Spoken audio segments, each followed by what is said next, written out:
ಈಗೆಲ್ಲ ಚಿಕ್ಕ ಕುಟುಂಬ ಅಮ್ಮ. ಅಬ್ಬಬ್ಬ ಅಂದರೆ ಒಂದು ಅಪ್ಪ ಅಮ್ಮ ಒಂದೋ ಎರಡೋ ಮಕ್ಕಳು, ನ್ಯೂಕ್ಲಿಯಸ್ ಫ್ಯಾಮಿಲಿ. ಹೌದು. ಹಾಗಾಗಿ ಕುಟುಂಬದಲ್ಲಿ ಮುಖ್ಯವಾಗಿ ಕೊರತೆ ಕಾಣಿಸ್ತಾ ಇರೋದು ಹೊಂದಾಣಿಕೆದು. ಹೊಂದಾಣಿಕೆಯ ಸಂಸ್ಕಾರವನ್ನು ಮಕ್ಕಳಲ್ಲಿರಬಹುದು ಅಥವಾ ಗಂಡ ಹೆಂಡತಿಯ ನಡುವೆ ಇರಬಹುದು, ತುಂಬೋದು ಹೇಗೆ?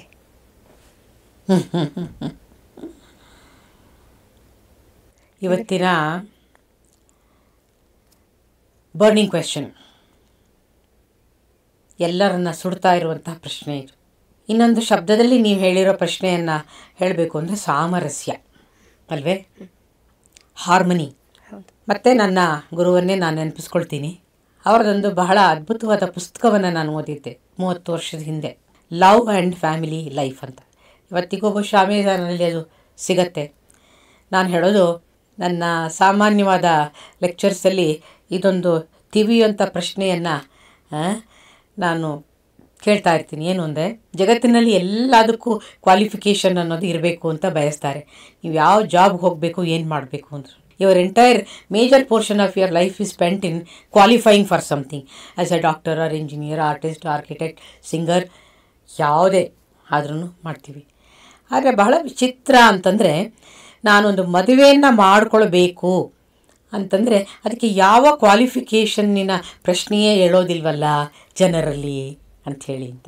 ಸಾಮಾನ್ಯವಾಗಿ ಟೇಕನ್ ಫಾರ್ ಗ್ರಾಂಟೆಡ್ ಕ್ವಾಲಿಫಿಕೇಷನ್ ಏನಾಗ್ಬಿಟ್ಟಿದೆ ಇವತ್ತು ಅಂತಂದರೆ, ಹಣವಂತರು ಇನ್ನೊಬ್ಬರು ಹಣವಂತರನ್ನೇ ನೋಡಿ ಮದುವೆ ಆಗಬೇಕು, ಈ ಥರ ಒಂದು ಪ್ರೆಸ್ಟೀಜ್ ಇಶ್ಯೂ ಅಥವಾ ವಂಶದ ಪ್ರಶ್ನೆ, ನಮ್ಮ ವಂಶ ಇಷ್ಟು ದೊಡ್ಡದು ಅಂತ, ಹೆಸರು, ಕೀರ್ತಿ, ಹಣ, ಇವು ಕ್ವಾಲಿಫಿಕೇಷನ್ಸ್ ಆಗ್ತಾಯಿದೆ.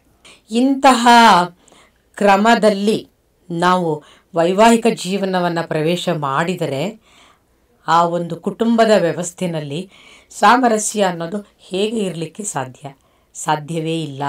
ಸೊ ದಂಪತಿಗಳಲ್ಲಿ ಸಾಮರಸ್ಯ ಇಲ್ಲ ಅಂತಾದರೆ ಆ ಮನೆಯಲ್ಲಿ ಮಕ್ಕಳಿಗೆ ಏನನ್ನ ಸಂಸ್ಕಾರವನ್ನು ಕೊಡಲಿಕ್ಕೆ ಸಾಧ್ಯ?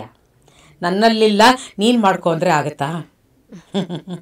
ಮಕ್ಕಳು ನಮ್ಮನ್ನು ನೋಡಿ ಕಲಿತಾರೆ, ಮಕ್ಕಳು ನಮ್ಮನ್ನು ನೋಡಿ ನಮ್ಮನ್ನು ಇಮಿಟೇಟ್ ಮಾಡ್ತಾರೆ ಅಲ್ವೇ?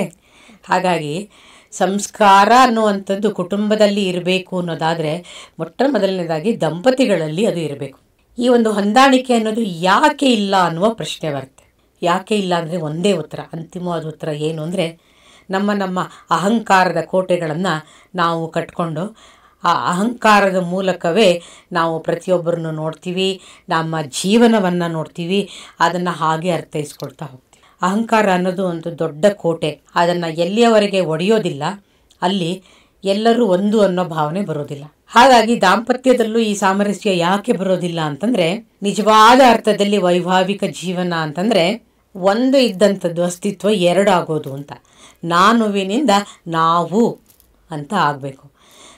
ನನ್ನಿಂದ ನಾವು ಆಗಿ ನಮ್ಮಿಂದ ನಾವುಗಳು, ಐಯಿಂದ V2 ಇಂದ V3 V4 ಅನ್ನುವಂತಹ ಸ್ಪ್ಲಿಟ್ಸ್ ಆಗದ ವಿಸ್ತಾರವಾಗಬೇಕು.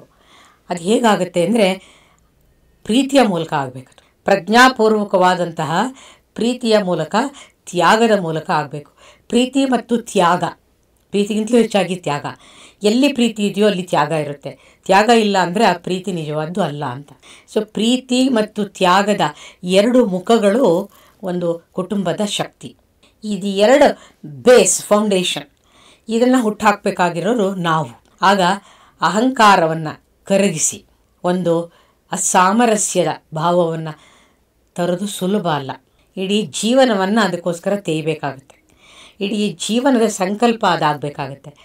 ಬಹಳಷ್ಟು ಕೊಟ್ಟು ತೆಗೆದುಕೊಳ್ಳುವಂತಹ ಒಂದು ಉದಾರವಾದಂತಹ ವ್ಯಕ್ತಿತ್ವ ನಮ್ಮದಾಗಬೇಕಾಗತ್ತೆ. ಆದರೆ ಇವತ್ತು ನಾವು ನಮ್ಮ ಮಕ್ಕಳನ್ನು ಹೇಗಪ್ಪ ಬೆಳೆಸ್ತಾ ಇದ್ದೀವಿ ಅಂತಂದರೆ, ಶಾಲೆಯಿಂದ ಕಳಿಸುವ ಹಂತದಿಂದನೂ ಅಥವಾ ಮನೆಯಲ್ಲಿ ಚಿಕ್ಕ ಮಕ್ಕಳಾಗಿದ್ದಾಗಿಂದನೂ ಅವರಿಗೆ ನಾನು ನಾನು ನಾನು ಅನ್ನೋದನ್ನು ಬೆಳೆಯೋದಕ್ಕೆ ತುಂಬ ಅವಕಾಶ ಮಾಡಿಕೊಟ್ಬಿಡ್ತೀವಿ ನಾವು. ಅದು ಪ್ರೀತಿ ಹೆಸರಿನಲ್ಲಿರ್ಬೋದು ಅಥವಾ ಸಮಯ ಕೊಡೋಕ್ಕೆ ಆಗದೇ ಇರುವಂತಹ ಇತಿಮಿತಿಗಳಿಂದ ಇರ್ಬೋದು. ಪ್ರತಿಯೊಂದನ್ನು ಬ್ರೈಬ್ ಮಾಡೋದು. ನೋಡು, ನೀನು ಚೆನ್ನಾಗಿ ಓದ್ಕೊಂಡು ಬಂದರೆ ನಿನಗೆ ಇಂಥದ್ದೊಂದು ಗಿಫ್ಟ್ ಕೊಡಿಸ್ತೀನಿ ಅನ್ನೋದು, ನಾವದು ಪ್ರೀತಿ ಅಂತ ಹೇಳ್ತೀವಿ. ಆದರೆ ಆ ಮಗುವಿನ ಮೇಲೆ ಇಂತಹ ಒಂದು ಮಾತು ಯಾವ ಪರಿಣಾಮ ಬೀರುತ್ತೆ ಅಂತ ನಾವು ಯೋಚನೆ ಮಾಡಲ್ಲ. ಅಂದರೆ ನಾನು ಏನನ್ನಾದ್ರು ಮಾಡಬೇಕಾದ್ರೆ ಅದಕ್ಕೊಂದು ಪ್ರತಿರೂಪದಲ್ಲಿ ಇನ್ನೊಂದೇನೋ ಒಂದು ಇರಲೇಬೇಕು ಅಂತ ಹೇಳಿ. ಹಾಗಾಗಿ ಏನೋ ಒಂದರ ನಿರೀಕ್ಷೆನಲ್ಲೇ ನಾವು ಪ್ರತಿಯೊಂದು ಕೆಲಸವನ್ನು ಮಾಡುವಂಥ ಹಂತಕ್ಕೆ ಹೋಗ್ತೀವಿ.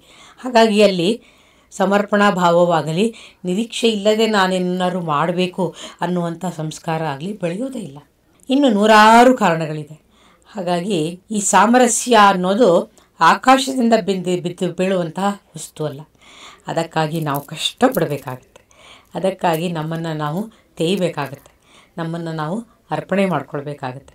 ಇಡೀ ಜೀವನವನ್ನು ಒಂದು ತಪಸ್ಸಿನ ಹಾಗೆ ನೋಡಿದಾಗ ಬಹುಶಃ ಒಂದು ಸುಂದರವಾದ ಸಮಾಜವನ್ನು ಕಟ್ಟಲಿಕ್ಕೆ ಸಾಧ್ಯವಾಗುತ್ತೆ. ಇಲ್ಲದೇ ಇದ್ದರೆ ಇದೇ ಗೊಂದಲದ ಗೂಡು ಸಮಾಜ.